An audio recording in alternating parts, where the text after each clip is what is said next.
타인의 시선이라는 파도를 넘어 자기 긍정의 섬으로 아침에 눈을 뜬다. 몸은 일어났는데 마음은 아직 어딘가에 걸려있다. 어제 들었던 한마디, 별것 아닌 표정, 지나가듯 던진 말 하나, 그리고 계좌 숫자 하나. 한때는 숫자가 늘어나는 걸 보는 재미로 하루를 시작하던 때가 있었다. 주식창을 열면 세상이 내 편인 것 같았다. 그래프 하나에 자신감이 올라가고 잔고 하나에 내 가치가 올라가는 느낌. 그런데 어느 순간부터 그 그래프가 나를 내려다보기 시작했다. 하락, 또 하락. 숫자가 줄어드는 게 아니라 내가 줄어드는 기분. 이상하게도 손실은 돈에서 끝나지 않는다.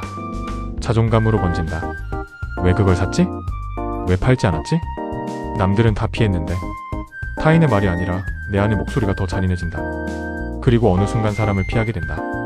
묻지도 않았는데 내 실패를 들킬 것 같은 느낌. 그때 알았다. 타인의 시선은 눈에 보이는 것만이 아니라는 걸. 숫자도 시선이다.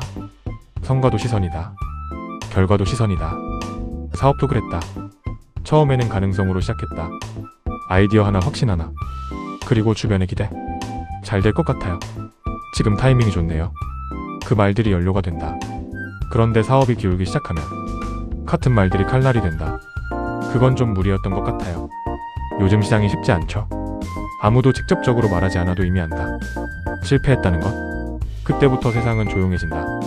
연락도 줄고 관심도 줄어든다. 그리고 더 크게 들리는 건 내 안의 판사다.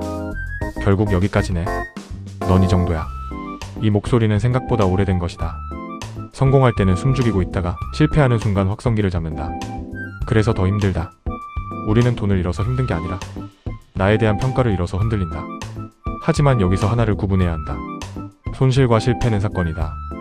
그러나 자기 평가는 해석이다. 이 둘을 섞는 순간 고통은 배가 된다. 그래서 필요한 건 판사를 없애는 게 아니라 자리를 바꾸는 것이다. 판사 대신 관찰자를 앉히는 것. 지금 나는 손실을 경험하고 있구나.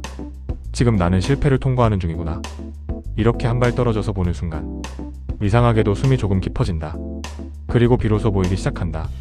내가 무너진 게 아니라 하나의 시도가 끝난 것뿐이라는 걸. 많은 사람들이 여기서 스스로를 더 몰아붙인다. 이 정도로 무너지면 안 되지. 더 강해져야지. 하지만 그 방식은 오래가지 않는다. 긴장은 버티게는 하지만 바꾸지는 못한다. 오히려 필요한 건 조금 다른 접근이다. 자기 연민. 그럴 수 있다. 그 상황이면 충분히 흔들릴 수 있다. 이 말을 진심으로 건네는 순간 몸이 먼저 반응한다. 어깨가 풀리고 호흡이 길어진다. 그때 다시 생각할 힘이 생긴다. 그리고 그때서야 배운다. 무엇이 문제였는지, 어디서 과신했는지, 어디서 놓쳤는지. 성장은 이 지점에서 시작된다. 구겨진 지폐 한 장. 밟히고 접히고 주머니에 구겨져도 그 가치는 변하지 않는다. 우리는 이걸 알고 있으면서도 자신에게는 적용하지 않는다. 손실을 보면 내 가치가 줄어든 것 같고 실패를 하면 내 존재가 틀린 것처럼 느낀다. 하지만 그건 사실이 아니다. 그건 단지 상태다. 지나가는 국면. 하나의 장면. 시간이 지나면 조금씩 달라진다.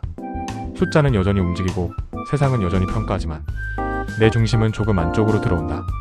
칭찬이 와도 크게 들뜨지 않고 비판이 와도 완전히 무너지지 않는다. 이건 무감각이 아니다. 균형이다. 파도를 없앤 게 아니라 파도를 타는 법을 배우는 것이다. 여전히 우리는 타인의 시선 속에 산다. 시장도 보고 사람도 보고 결과도 본다. 하지만 거기에 나를 맡기지는 않는다. 중심을 조금 안쪽으로 옮긴다. 나는 나를 어떻게 보고 있는가? 이 질문 하나. 이게 손실보다 강하고 실패보다 오래간다. 오늘도 숫자가 흔들릴 수 있다. 결과가 어긋날 수 있다. 괜찮다? 그건 여전히 살아있다는 증거니까? 다만 이것만은 분명하다. 나는 결과로 정의되는 사람이 아니라 경험을 통해 정교해지는 사람이다. 파도는 계속 온다. 하지만 이제는 안다. 내 발밑에 내가 설 자리가 있다는 것을.